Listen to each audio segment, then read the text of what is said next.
Well, hey there guys, welcome back to the channel. It's Adam. Thanks for stopping by for a little bit. So today, once again, background's different. We're outside. So this video is going to be a quick update of where the track is, what I've gotten done, and what's still yet to come. I wish I had it finished. We've ran into a couple snags, and I'll cover those as we go through. So first issue we had, I ran out of dirt. It's kind of a critical part of building a racetrack, and I underestimated how much I actually had. So first thing slowed me down was I had to get some more dirt. But we did get the two corners back there built up, and then we also have this ginormous thing, which we'll talk about that in a moment. So next thing that slowed me down a little bit, right after I got all the dirt moved out here on the track, I still had about a half of a dump truck load of dirt left, because if I had to order dirt, it was cheaper in the long run just to order a whole truck than it is, getting a half truckload. You got to pay the delivery fee and all that garbage on it. So just ordered a whole truck, and I was putting the rest of it back in the back to where if we decide to do anything else on the track, we'll have that later. And one of the hydraulic hoses on my tractor blew up. Not a big deal, but the parts store in town did not have them, so I had to wait for those to come in. And then the next weekend, we worked on the track some, and was like, okay, I'm in a good spot. Let me go cut the grass. And tore the lawnmower all up. I'll put pictures in here so you guys can see the carnage. The lawnmower thing, that's just something I've had to work on and repair in the meantime, just because the spring and the grass is just going to keep on growing. But enough talking about all the delays, and I don't want to make it sound like I'm crying about it, because I'm out here building a big racetrack for me to play with, so I'm not complaining at all. So let me turn the camera around, get you guys some up close pictures of some of the stuff I've got going on, and then we'll kind of come back and wrap it up. So as you can see, we've got our edge barrier going all the way around except for the back of the jumps, and that's kind of intentional at the moment, just because I wanted to get this outside section done and kind of confine the track in to where it's going to be locked into space, and then I can worry about putting the piping around the back of those later on. So the biggest thing I wanted to do was get this jump built, and this has turned into a monstrosity. This has turned into less of a tabletop to more of a banquet table. I don't know what you would call it, but essentially I'm working with some scrap wood that I had, and this thing is 8 foot wide. It's about, 8-9 feet long, and about 3 feet tall in the center. And I'll put a bunch of pictures up as it was being built. And you can see a little bit of settling on here. We had a good bit of rain after it was put down and rolled in. And you can kind of see from the pictures the structure that's holding it up on the inside, so it's not all dirt.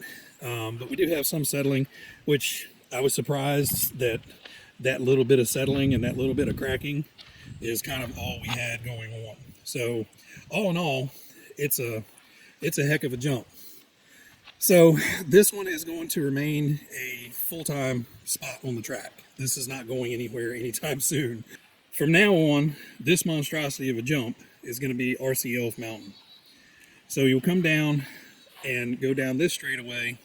So as you come down the straightaway, you'll hit the bank and make a hard turn, and then there'll be an inside U, which will come down and come to the back of this jump, turn and head up to the other cornered bank, and come down that straightaway, jump over RC Mountain, and just continue on. Now again, I am going to be putting random jumps throughout, but for the time being, it's just going to have this one permanent jump and then the two permanent corners down there. Now this inside U here, I haven't got the piping down yet, because I want to put some AstroTurf in here. And I know some of you guys are going to scream, because turf is, kind of the anti-classic track. But we had a wedding here in October, and it was raining, and it had been raining, so I had to go out to Lowe's and buy some artificial turf to put down in this spot so it didn't turn into a giant mud pit when we had the reception out here under the tent. So I'm reusing some of that turf out here and covering up the infield. So this section here and that outside section there will remain dirt. Well, after I kill off all that grass, that'll be dirt. So the outside of the U all the way around will be dirt. And then when you come to the inside, it will all be carpeted. Now, again, I'm putting the random jumps in. So the random jumps, whatever I end up making them out of, will also have the turf on it, just to make it look nicer. So it's not whatever I make them out of.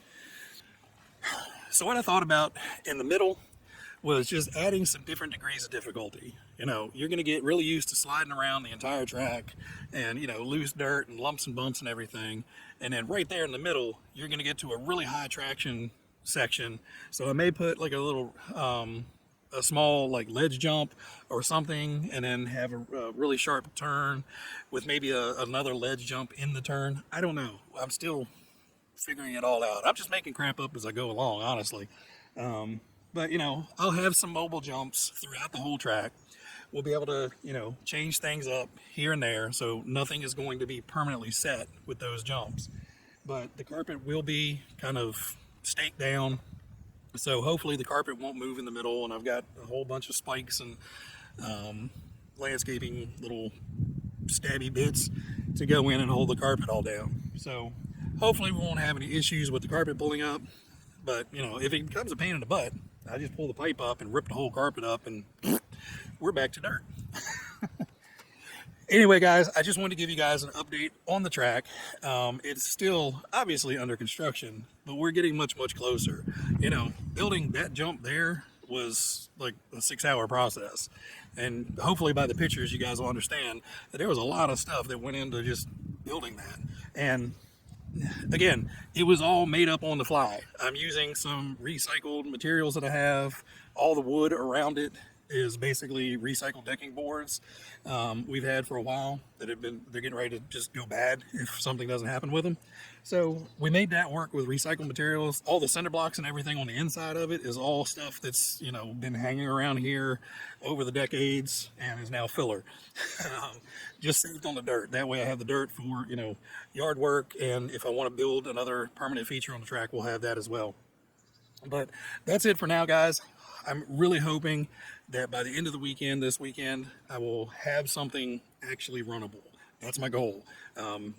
Just pray for me that nothing else breaks, me nor machinery break, because we've had a rash of that lately. But anyway, guys, everybody out there, you guys be happy, be healthy, be safe, and I'll catch you on the next one. Bye.